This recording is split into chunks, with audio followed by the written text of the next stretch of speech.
Hello, this is Wally Salcedo, My Wealth Guru.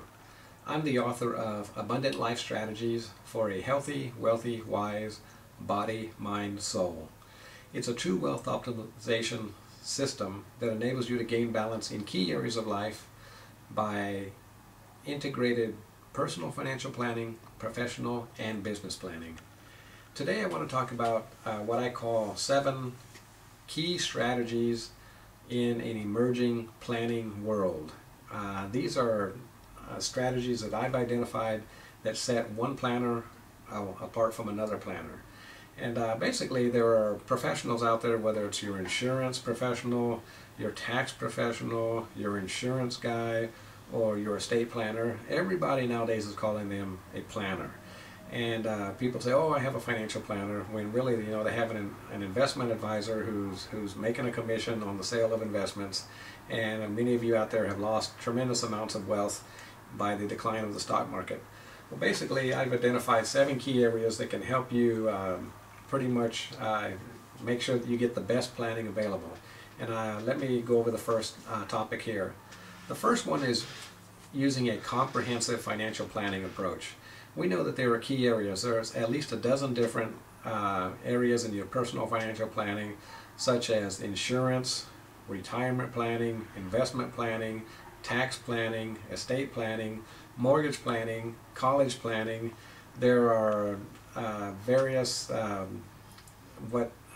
topics that need to be looked at in what is called a comprehensive personal financial plan. The College of Financial Planning out of Denver, Colorado, I believe, has the Certified Financial Planner designation that they issue to qualified recipients. And the Certified Public Accountant is one of America's most trusted advisors, where we have the Accredited Personal Financial Specialist designation. And so that's the strategy that I would advise for getting a comprehensive personal financial plan. The second key strategy that I advise my clients is to have a collaborative approach in your planning. For instance, all of us have insurance in our personal financial strategies. We have income tax preparers. We may have an estate plan. We may have investments. But a collaborative approach means that all of these different advisors who are out there helping you create and preserve your wealth, they need to work in a collaborative approach. Because sometimes one advisor's strategy may seem to be in conflict with another advisor's strategy, unless you know I guess it's which sometimes, like for instance, when we select an entity for your business, sometimes you're trading off tax advantages for legal protection. And by knowing the intricacies of that particular plan, then you say, okay, now I know why we made that decision on that part of the plan. The third key strategy is integrating your business into your overall financial planning. For instance, as a tax professional, I believe and I advise my clients that if you don't have a business of your own, you need to create a business. And what's really neat is if you can take a hobby or some sort of special interest that you have, whether it's running or cycling or jewelry, whatever it is, take that hobby, and wouldn't it be nice to build a profession around that special interest that you have? But like I say, the third key step is to integrate your business planning into your personal financial planning, and integrate those 2 strategies together. The fourth key area of these 7 key strategies is having a lead advisor. Like I said before, there are many people out there calling them financial planners, and your lead advisor needs to know from the eagle's view what is really going on in your personal financial planning, your business planning, and your profession, so that they can, it's like you're taking the position of the quarterback of your team. You have all your players out there, but your lead advisor is like your coach. He needs to, give you some direction and help you, make better decisions out there in the playing field. The fifth strategy that I advise my clients is to integrate life planning. I believe there are 7 key areas of life, and these are the order that I put them in personally, and I assign one key area to each day of the week where I can focus on those. And for instance, the 7 key areas are spiritual, intellectual, physical, familial, social, professional, and financial. And by integrating your life planning, you say, okay, what do I really want to achieve as far as my health is concerned, or my family relationships, or my spirituality? I can pretty much assign time and dollar values to any of those areas, and I can work those into my personal financial plan. Is there a way that I can combine family vacations in my business where I can travel the world and get a tax deduction for visiting places where I want to be a speaker?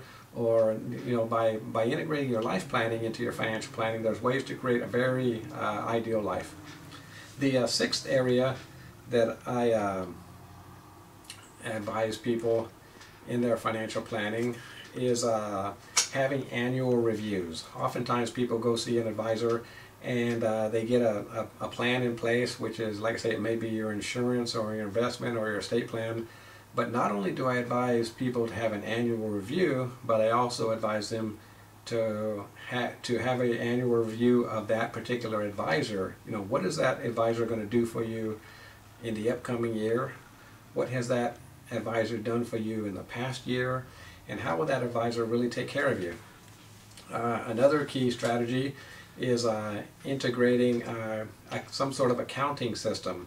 For instance, if you walk into your tax preparer at the beginning of the new year to prepare the previous year's taxes, by that time there's not much he can do for you except help you comply with the tax code, when you really should have been in there, you know, months before the end of the year to do your tax planning, to ensure that you can devise strategies and implement those strategies before the year end to pay the least taxes. So what I advise my people is, like for instance, if they have a business too, not only do I want to see them have an accounting system on their business, and when they pull the profits out of their business and they drop those profits into their household, I believe the household is like another business, and usually that's where all the wealth is sitting. So it's very important that you have an accounting system on your personal affairs also. So by using QuickBooks accounting software, we can not only account for everything that's taken place as far as dollars flowing through your business or your personal finances, but we can also take your goals and your dreams and your aspirations, assign dollar values to those, and work them into a budget module of the QuickBooks accounting system. And that way we can generate reports, you know, monthly and quarterly and annually, saying, okay, I know how my actual numbers ended up at the end of the year, but how did they compare to what those goals that I set on midnight of December 31st on New Year's Eve, when I made resolutions to achieve all these goals? I could very easily have assigned a dollar value to those things and put them into my life planning system and monitored those results. Okay, so that's what I have to say about these 7 hot key strategies for integrating your financial planning into your personal and business life. My name is Wally Salcedo. I'm a California certified public accountant, a life agent, and I'm also licensed in real estate and mortgage. I can be reached at 760-977-5902, and my email address is admin@wallysalcedo.com. Thank you. Bye.